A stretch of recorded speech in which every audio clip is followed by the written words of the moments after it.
नमस्कार. रक्षिताज किचन मराठीमध्ये तुम्हा सर्वांचं स्वागत आहे. आज आपण पेरी पेरी चिप्स कसे बनवायचे ते आपण सोप्या पद्धतीने शिकणार आहोत. त्यासाठी मी एका बाउलमध्ये तेल घेतलंय, लाल तिखट घेतले, पेरी पेरी मसाला घेतलाय, 3 बटाटे घेतलेत, बॉईल करून घेतले, 70-80% बॉईल करून घ्यायचे आणि मीठ घेतले. आता आपण बॉईल केलेले बटाटे घेतोय. हे बटाटे आपल्याला चिप्सच्या आकाराचे कट करून घ्यायचे. पातळ पातळ आपल्याला त्याचे काप करायचे म्हणजे चिप्स तळतात बरोबर आणि क्रिस्पी होतात. तर मी हे सगळे एका आकाराचे कापून घेते. तर माझे हे काप रेडी आहेत. आपण ह्या साईजचे सगळे कापून घ्यायचे. खूप पातळ पण नाही आणि खूप जाड पण नाही. तर आपण आता पुढच्या प्रोसेसकडे वळूया. तर आपण गॅस पेटवून घेतो. आधी गॅस पेटवून झाल्यानंतर मी त्याच्यावरती कढई ठेवते.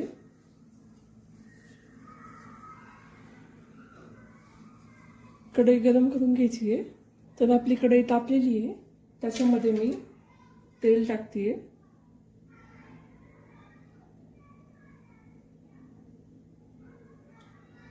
जेवढं लागते तेवढंच तेल घालून घ्यायचं आपण त्यामध्ये आणि तेल जरा तापवून घ्यायचं. त्यासाठी मी गॅस मोठा करते 2 मिनिटं.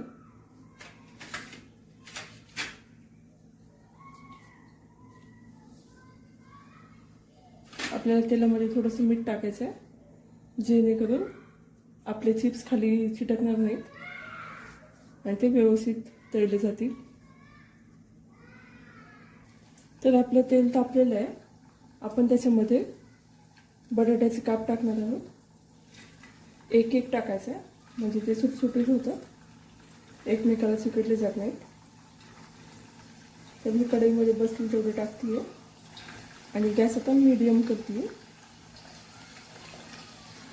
कारण मोठ्या गॅसवर लगेच करत ते आपल्याला ते चांगले तळून घ्यायचे. एकदम सोपी आणि सिंपल रेसिपी आहे. तुम्ही हे कधीही बनवू शकता.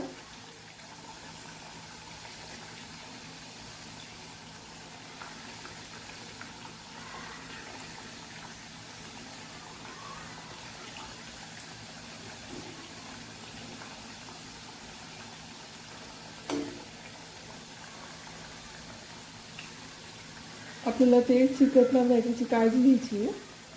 कारण ते आपण शिजवून घेतलेले त्यामुळे ते चिटकू शकतात. थोडंसं याला साईडला करत राहायचं तेलामध्ये, ते चिटकू नयेत नाही.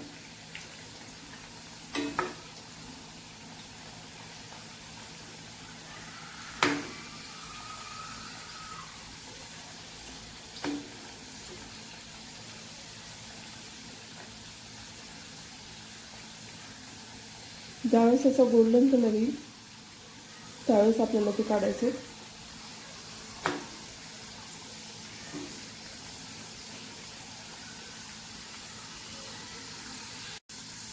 आणि सगळे सेपरेट झाले तर आपल्याला थोडा मोठा गॅस करायचा.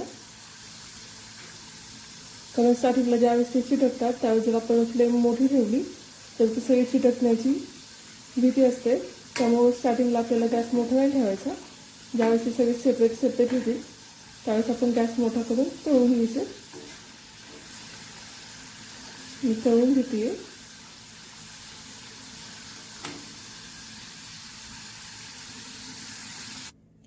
तर आपले बटाट्याचे चिप्स तळून तयार आहेत. मी गॅस बंद करते. आता हे वेफर्स आपले तळून तयार आहे. तर त्याच्यावरती मी मीठ घालते.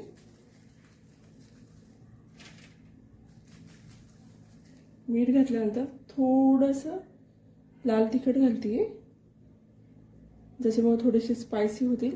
तुम्हाला जर स्पायसी नको असेल तर तुम्ही नाही घातलं तरी चालेल. आणि हा पेरी पेरी मसाला टाकते. पेरी पेरी मसाल्याने मस्त टेस्ट येते. आता आपण हे मिक्स करून घ्यायचं.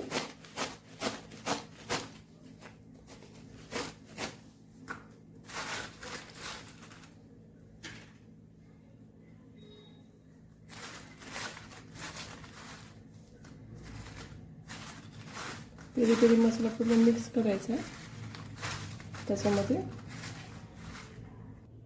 तर तुम्हाला ही पेरी पेरी चिप्सची रेसिपी कशी वाटली मला हे कमेंट बॉक्समध्ये नक्की सांगा. खूप इझी रेसिपी आहे. तुम्ही ही घरी करू शकता, कोणीही करू शकता. तर जाता जाता लाईक, शेअर आणि सबस्क्राईब करायला नक्की विसरू नका. थँक्यू.